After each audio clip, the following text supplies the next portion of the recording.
here and brought down to here. And so what we find today is, unfortunately, that, talking about death and despair. From the top of the tops to death and despair. Death and despair is not something in our society and culture that we like to talk about and give much attention to, whether we are Christians or non-Christians. Death and despair are some of those things that kind of like a family heirloom, an ugly family heirloom that you can't throw away. You know you have to put out somewhere, so you kind of put it in the corner, not to bring much attention to it, but you can't get rid of it. You know it's there. And death and despair is a lot like that. We don't like talking about it so much. And even among Christian circles, we try to be happy people. After all, we're saved. We have the Holy Spirit indwelling us. We're happy, happy, happy. Right? And there are times where we think we always have to be on our game. We always have to have a verse ready to quote to somebody going through something. A verse that is just right. So someone's going through something. It's okay. God causes all things to work together for good for those who love Him and are called according to His purpose. It's okay. It doesn't help much sometimes. We feel at times that we must always have a smile. We must always kind of pretend that all things are going well. After all, we're supposed to be joyful. Maybe that's why some people who are suffering find it difficult to come to church. Maybe that's one of the reasons why they find it so difficult, because they know they're going to be met with happy people, and sometimes they don't need that at the time.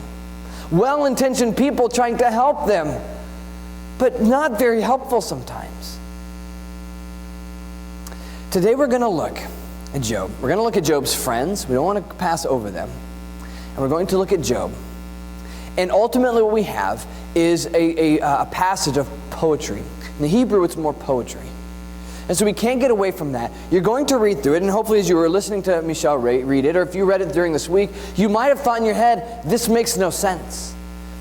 It's not very logical, and it's not very rational. And if you thought that, you're right. It's not very logical, and it's not very rational. But misery is not very logical, and not very rational at times. In fact, it can be very illogical and very irrational. And oftentimes we say things in times of deep darkness and depression and despair. We say things and we know they're not true, but we say them anyways. Because what we're doing is we're putting words to our mourning and words to our moaning. We're just putting words to that which is inside us. And that's exactly what Job is doing. So don't look for theological depth here. Don't look for great wisdom in this. Look at this as what it is, and that is a man lamenting, putting words to his misery. First, we start out with his friends. We start out with Job's friends. More times than not, most people don't have really, really close friends. Even among churches and Christians, especially men. Women are a little bit more vulnerable at times. They're willing to open up at times. But for the most part, men don't. For the most part, we don't allow each other to really get in to our lives. And we're at the point where we are vulnerable and transparent to them. Here we have three men. I believe were good friends of Job. They've gotten a bad rap. And they say some really unwise things to Job. But I think their intentions were good. If you've read through Job, you know that these guys don't say the smartest things at the smartest time. And so you know what they're going to say. So I would encourage you, at least until we get to those points, don't read those stupidities into this today, because we don't see that yet. I think they showed up there with good intentions. And so we'll keep it at that for now. We'll keep it at that for now, that these individuals have come to Job looking to give him comfort and sympathy. So turn with me, go back to Job, and let's take a look at them quickly. Back to Job. If you're following along in the chair Bibles, page 418. Chapter 2, verse 11, starting with the verse 11, it says, "Now when Job's 3 friends heard of all this evil that had come upon him, they came each from his own place, Eliphaz the Temanite, Bildad the Shuhite, and Zophar the Naamathite. They made an appointment together to come to show him sympathy and comfort him." Now, we don't know much about these individuals and where they're from, and frankly, it doesn't really matter. The only one we know a little bit of is probably Eliphaz, and that was he was probably an Edomite living in Edom that was known for their wisdom and literature and their knowledge, which could speak into, which kind of gives fodder for the fire as we start to accuse him of unwise sayings. But for all intents and purposes, we don't know who they are, and it doesn't really matter. They were Job's friends. At some point in time, they got wind that Job had lost everything. All 10 children, all his resources, all his servants, everything that was good and wonderful around him died. And he's left. And now he's in misery, physical misery. Not just emotional, but now he's physical. Now he has sores all over his body. He has lesions all over his body, from his toes to his head. And his friends have purposed to come together. They said they made an appointment and they've purposed to come here. They weren't just passing along and happened to see Job. They said, we have to go visit him. We have to provide comfort and sympathy, it says, to Job. Good friends. Men, I think you should take note of that. They didn't come to fix Job. We are fixers. We come up with solutions, right? Our wives come to us, our significant others, our friends, they come to us and they're distraught, and we come up with solutions. That's what we're good at. Sometimes people don't need solutions. Sometimes they need to be comforted and sympathized with, and that's what it says they did. They comforted him and sympathized with him. That's all. They came to him and did that. That was their intentions. Guys, we often come around. They weren't as a bunch of guys looking around a car, underneath the car hood, looking around and say, okay, what can we fix here?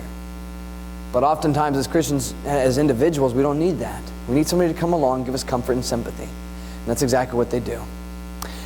But when they get there, they see something that they don't intend on seeing.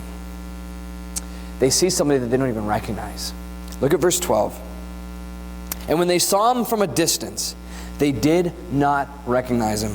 And they raised their voices and wept, and they tore their robes and sprinkled dust on their heads toward heaven. And they sat with him on the ground 7 days and 7 nights, and no one spoke a word to him, for they saw that the suffering was very great." They don't recognize him. He's probably lost a lot of weight.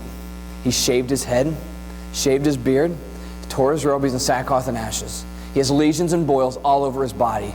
You wouldn't recognize your best friend either. Oftentimes, it kind of reminds me of a time, if you've ever gone into a hospital room to visit somebody that you've known, but it's been a while since you've seen them, and all of a sudden you're taken back a little bit. They don't look the same. You're trying not to show it, but it's hard. You're trying not to look away, but you don't want to look at them because that's not the same person that you remember. They could have a body eaten by cancer or some other disease that they've gone through, and they look like a shell of the person that they're at. That's where Job is. That's where Job is, and this is where his friends find him. And they begin to mourn. They begin to tear their clothes. I believe it's out of what they saw. I believe it's out of what they saw because the appearance was grotesque. It had to have been grotesque. Remind me of Johnny Erickson Tada's book. If you've ever read it, I've referenced her in the past a long time ago. She was the one as a teenager was in a swimming accident when she was about 16 and became a quadriplegic. I think that's the term. I might be wrong. Where basically she was paralyzed from the head down. A great testimony, great autobiography. And this is what she said as she was talking about the state that she was in. Remember, she's in a striker bed. She can't move. She has just become, she's a shell of the person she was. She writes this, she says, "One day 2 girlfriends from high school came to visit. They had not seen me since before the accident, and I was unprepared for their reaction as they were. They came into the room and slowly looked around at the striker frame and other paraphernalia. Then they stopped hesitantly beside me. I watched out of the corner of my eye as they came toward me. 'Hi,' I smiled. 'I'm sorry I can't turn my head to see you, but if you'll—' 'Oh, Johnny,' choked one of the girls. 'Oh my God,' whispered the other. There was an awkward silence for a moment. Then I heard them run from the door. Outside the door, I heard one girl retch and vomit while her friend began to sob loudly. I felt a twinge of horror sweep over me. No one else had acted that unusual. Were they particularly squeamish around hospitals, or was there something else? For a while I didn't know. Then a few days later, when Jackie came to visit, it's a friend of hers, I looked up at her and said, "Jackie, bring me a mirror." She had been reading some cards and had other mail and looked up abruptly. "Why?" she asked. "I want you to get me a mirror." "Oh, okay, I'll bring one next time I come." "No, I mean now. Get me one from the nurse." "Why don't we wait? I'll bring your pretty dresser set from home." "Jackie," I said, as I was getting angry at her, "bring me a mirror now." She slowly edged toward the door and was back shortly with a mirror. Her hands were shaking and her eyes blinked nervously as she held it up before me. I screamed and Jackie jumped, nearly dropping the mirror. It's ghastly. "Oh God, how can you do this to me?" I prayed through tears. "What have you done to me?"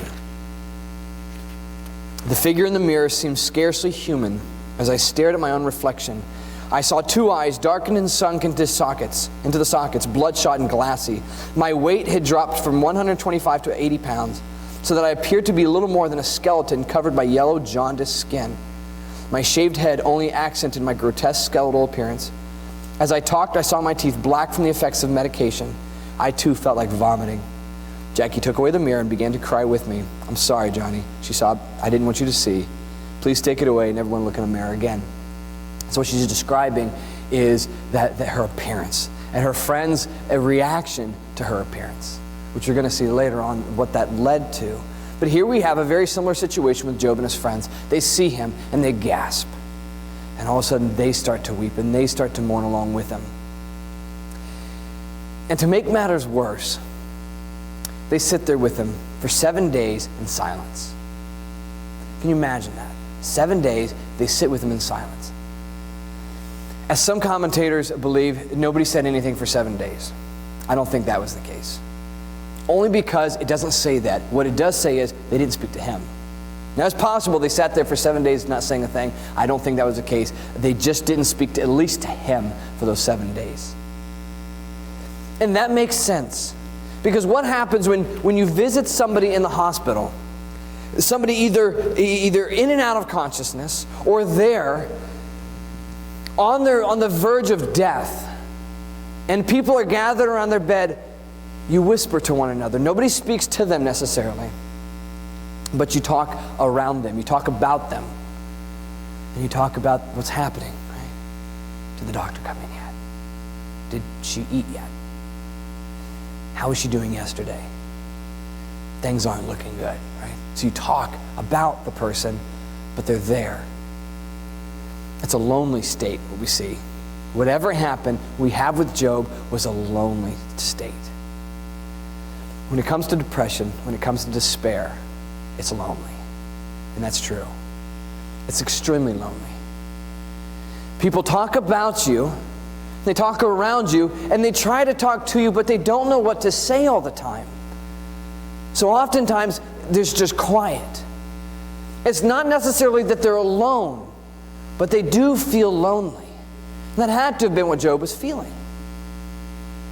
For those who are going through depression, for those who are going through the despair, and if you haven't, you probably will at some point in time. You need to realize that chances are there were probably those around you, but you didn't see. There are probably those around you that you just don't hear because it's a lonely state. When we're going through depression, darkness, despair of some nature, be it physical, emotional, psychological, whatever. And let that be a reminder also for those who wish to provide comfort and sympathy for these individuals. They may not see you.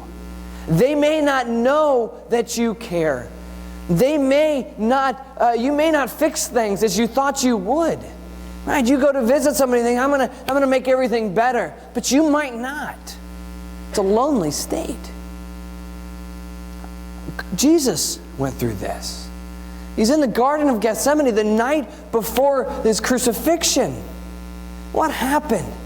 Those closest to him couldn't even wait and watch with him an hour, remember? He goes off to pray and he comes back hoping that his disciples are there also watching and praying with him, but he comes back and they're sleeping. He says, "What are you doing? Could you not wait and watch with me 1 hour?" It's a lonely place. And there's darkness and despair that's there. And this is where Job is. This is where Job is, and this is where his friends find him.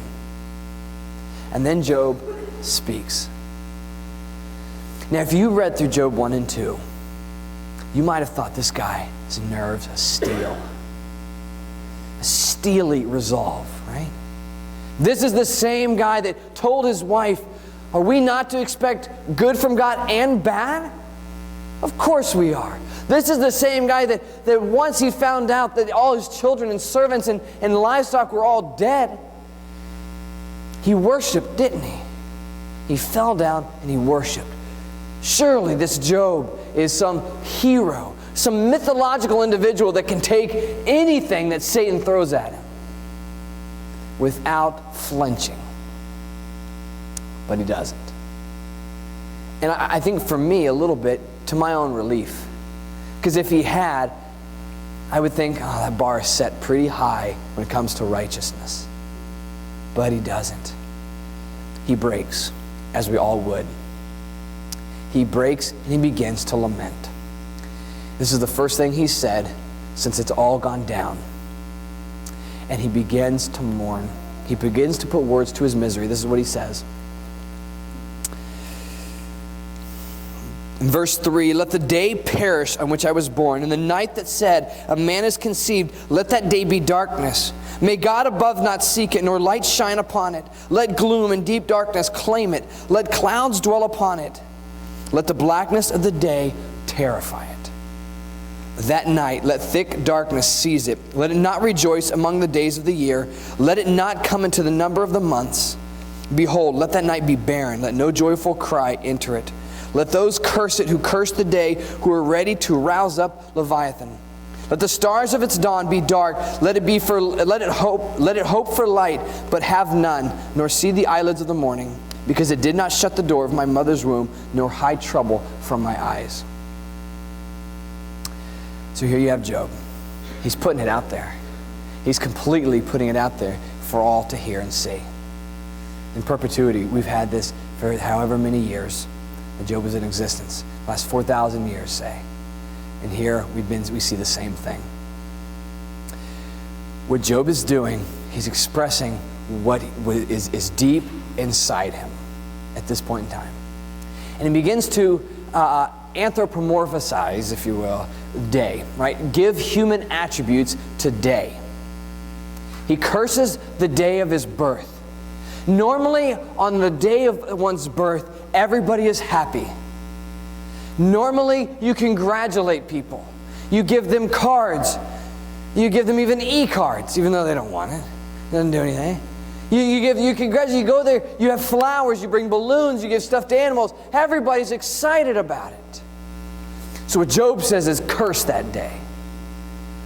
Curse it. May it never have happened. May I never have been put in that situation. He actually Jeremiah takes on a very similar tone. In Jeremiah 20, I'll read it.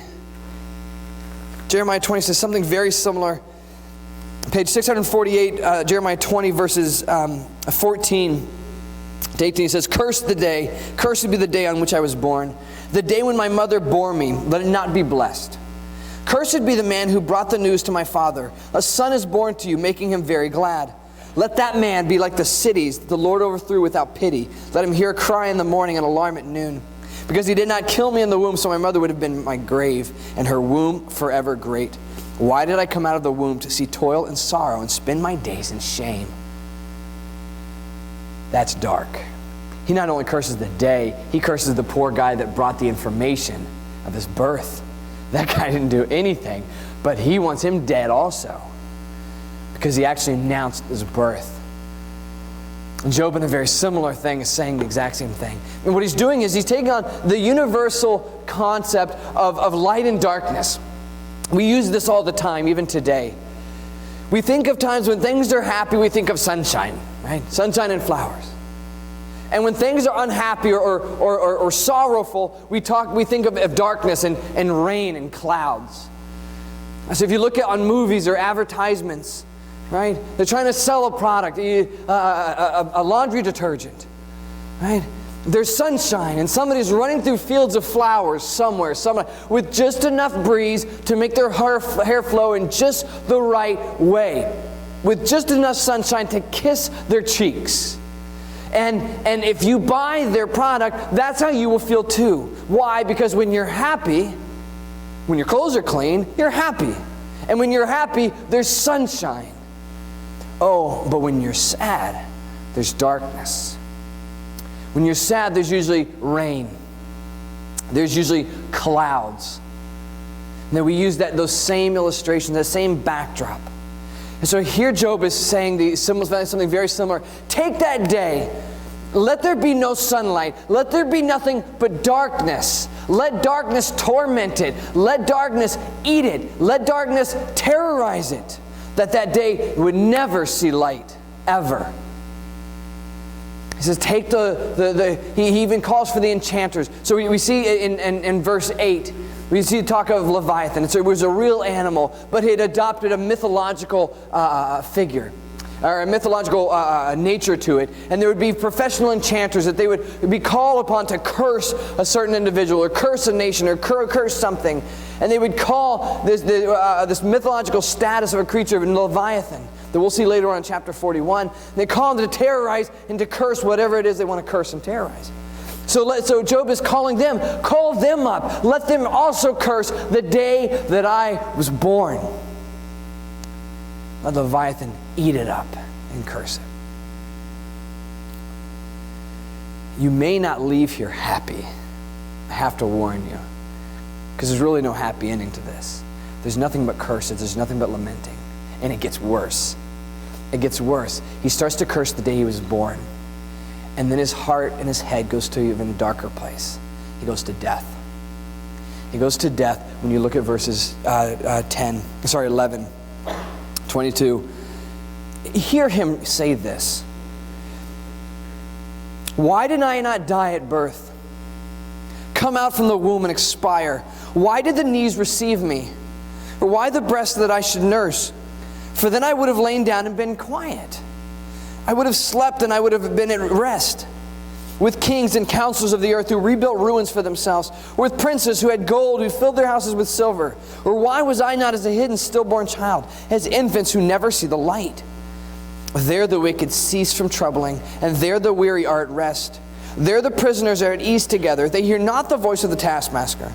The small and the great are there, and the slave is free from his master. Why is light given to him who is in misery, and life to the bitter in soul, who long for death, but it comes not, and dig for it more than for hidden treasures, who rejoice exceedingly and are glad when they find the grave.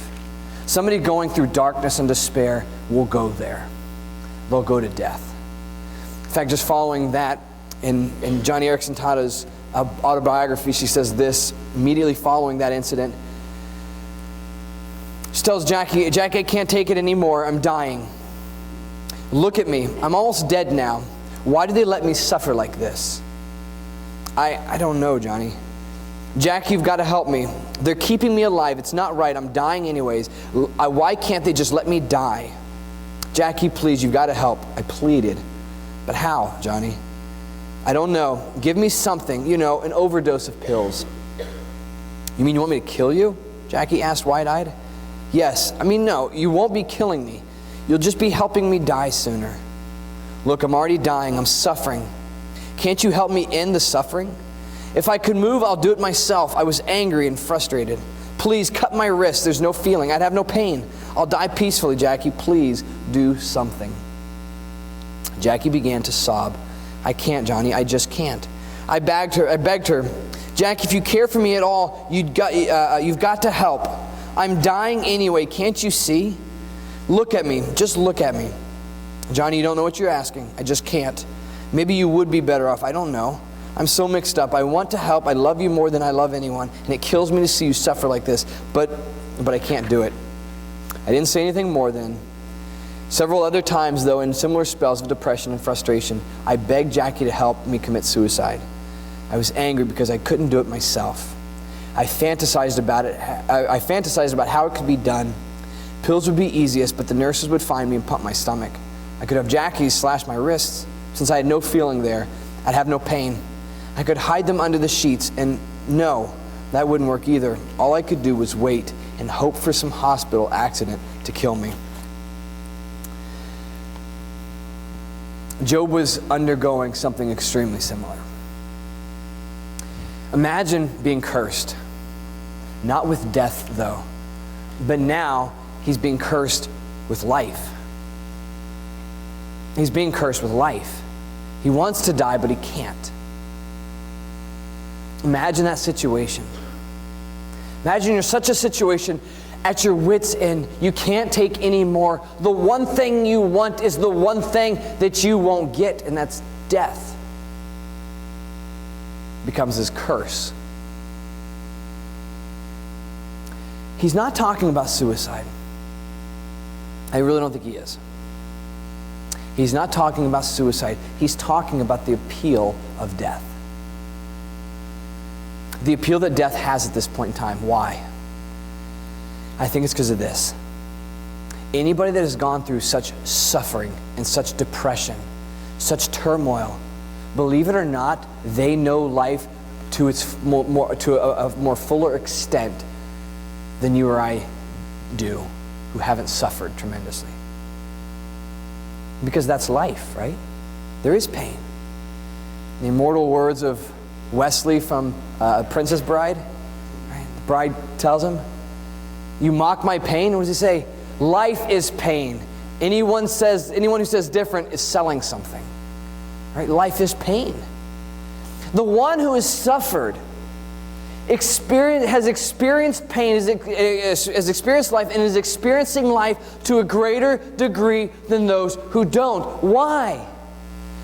Because life consists of pain, consists of death. And if you haven't gone there, then you truly haven't experienced life in its fullest spectrum. But Job did. And those who have suffered and are suffering, they know it better. They know the fullest of life's fuller spectrum than you or I do. And some to varying degrees. Job also knows this.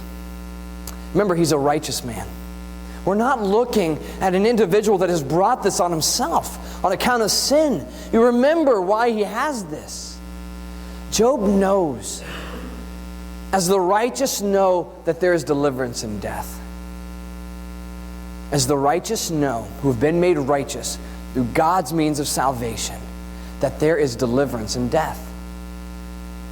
And he can see it brighter. If you've ever looked out, we live in this city. And so we know that we can hardly see any of the stars. In fact, we can only see a few. Why? Because of the light pollution. Actually, we were talking about this last night. Because of light pollution. We can't really see the stars that are there.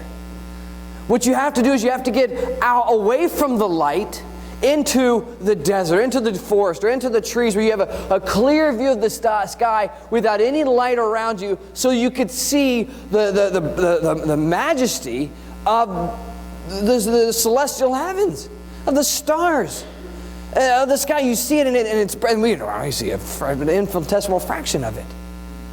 But why can you see it all of a sudden then? Because now the light isn't surrounding you. See, what happens is when things are going well, no doubt for Job, when things are going well for him, he didn't see I don't want to say the light at the end of the tunnel, but that's kind of what it is. He didn't see the light of eternality in the presence of God because things were good around him.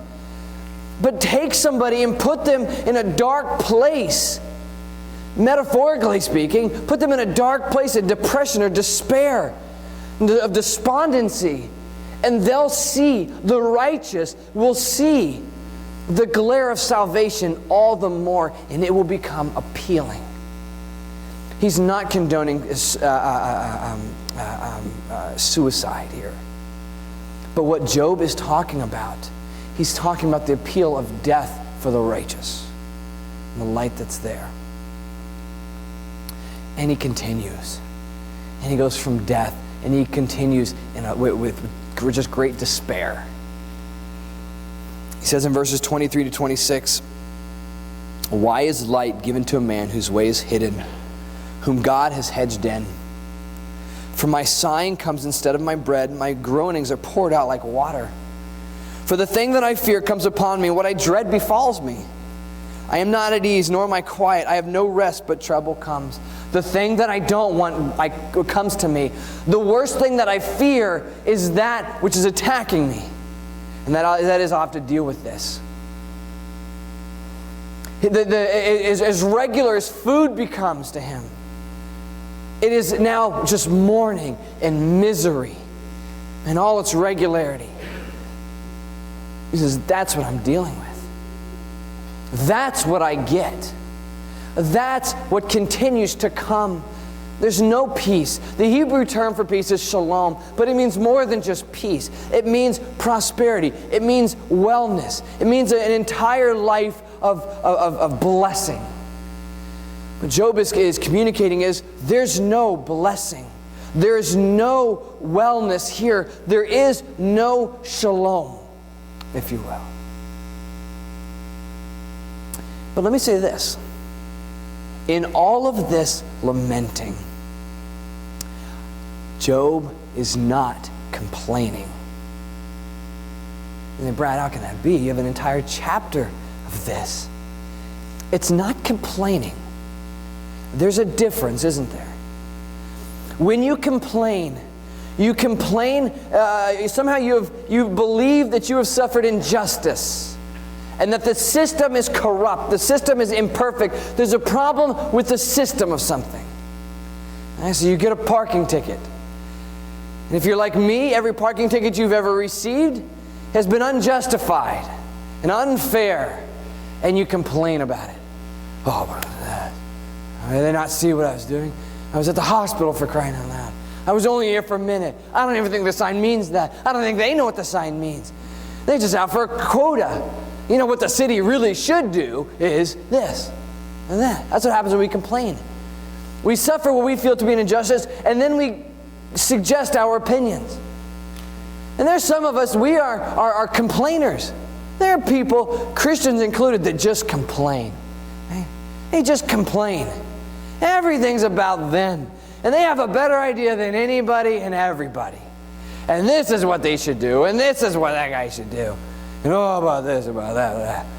That's complaining. That's not what Job is doing, is it? In fact, we know that he knows that God's system is perfect, and he's already suggested that much in chapters 1 and 2. What is he doing? He's lamenting. He's mourning. That's what he's doing. He's putting words to his misery, and he's vocalizing it, and he's telling God. He's telling God that this is exactly what I'm feeling. He's telling those around him, this is exactly what I'm feeling. This is not the time to correct his theology. This is not the time to instruct him on fairness and perfection and righteousness and goodness. This was the time to listen to his lamenting and hear it. This is his prayer. It's a prayer much like David's prayer. In Psalms 22, David prays something very similar. You'll recognize because it's the exact same prayer that our Lord and Savior prayed on the cross. Verses 1 and 2 says, my God, why have you forsaken me? Why are you so far from saving me from the words of my groaning? Oh my God, I cry by day, but you do not answer, and by night, but I find no rest. So here you have David lamenting. Here you have David lamenting, but just a few pages later in Psalm 42, we see that there's a time for lamenting and mourning, and there's a time for reminder. And here in chapter 42 of Psalms, we see David speaking to himself, doing a little self-talk, meta-thinking. And he says this in chapter 42, verse 5. Now he's talking back to himself. I'm sorry, this is not David. This is a maskil from the sons of Korah. It says this, why are you cast down, O my soul, and why are you in turmoil within me? Hope in God, for I shall again praise him, my salvation and my God. So here we have this individual. It's not David. Although David followed it. I could have gone up with many other psalms about David speaking to his soul and praising the Lord. But here we have a balance of misery and mourning and lamenting, and a balance of one day, this will leave. One day, this will not be here. You see, the Christian knows we stand on the precipice of eternality, of glorification. This is not permanent. The story of Job doesn't end there. In the words of C.S. Lewis, this is just the cover page, the cover and title page. We just read in our men's discipleship book, we read from Mark Dever, and he quoted this quote. So I'm going to quote his quote of C.S. Lewis's quote of himself. C.S. Lewis wrote it. In the last and final book of the Chronicles of Narnia, I close with this idea, this concept. In the last book of in the series, The Last Battle, entitled, the chapter title was A Farewell to Shadowlands. Oh, you've got it. Look at that. Okay. It says, and Aslan spoke, and he no longer looked to them like a lion. But the things that began to happen after that were so great and beautiful that I cannot write them. And for us, this is the end of all the stories, and we can most truly say that they all lived happily ever after. But for them, it was only the beginning of the real story. All their life in this world and all their adventures in Narnia had only been the cover and the title page. Now at last they were beginning chapter 1 of the great story, which no one on earth has read, which goes on forever, in which every chapter is getting better than the one before. That made me happy. I needed some happiness. After I studied the book of Job so far, it's long, it's miserable, because this is what you have. And so I had to find a little bit of silver lining there, and that is this. This story, threaded throughout it, is this. The story of Job is threaded throughout the story of Job is this. Nothing is permanent. Already in chapters 1 and 2 and 3, we already see that nothing is permanent. For those that everything is going well, I hate to say it, it's not permanent. Things were going extremely well for Job, and it wasn't permanent. You like your job? Great, it's not permanent. You like your wife and kids? Great, it may not be permanent. You like your husband? He may not be permanent. He could die. You like your friends? Same thing. You think everything around you, you like it? It's not permanent. For those suffering, it's not permanent. It's not permanent. It will end. It will end. There's a chapter left to be written. In fact, there's a whole book. In fact, there's a whole eternity of books. We're just scratching the surface of existence here. We're scratching the surface. This is the title page, or the cover page and title. And that's it. Every day will get better and better and better for all eternity. Nothing is permanent. Job's misery and suffering isn't permanent. He's in a moment of lamenting. You might be in a time of lamenting now, but it's not permanent.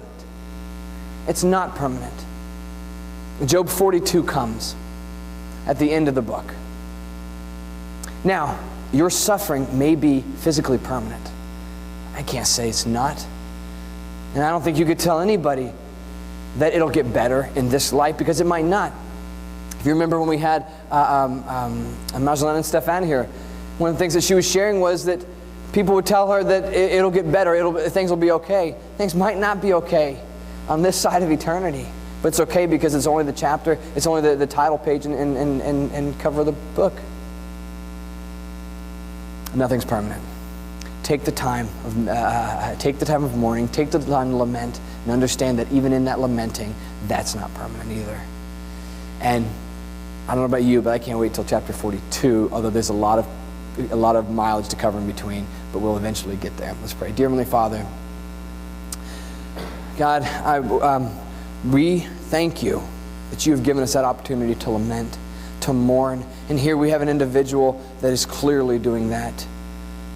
But God, what's even worse is we know that there are individuals here. There are individuals that are not here because of their suffering, because of their lamenting. And they should be, and we want them here, and they're not. God, we know that there are those that are here, but they don't want to be here because they're suffering. God, I pray that you would encourage us through this. Encourage us through this lament. And however your sovereignty works that out in our hearts, that you would encourage us through this. If only Job knew then that it wasn't permanent, but he couldn't see past that. He was short-sighted. God, let us not be short-sighted. Let us not forget the blessings to come. the blessings that we've experienced and the blessings to come. Although we are in that small sliver of time where we may be mourning, but encourage us in that time, we pray in Jesus' name. Amen. Call the worship team to come up for one last song.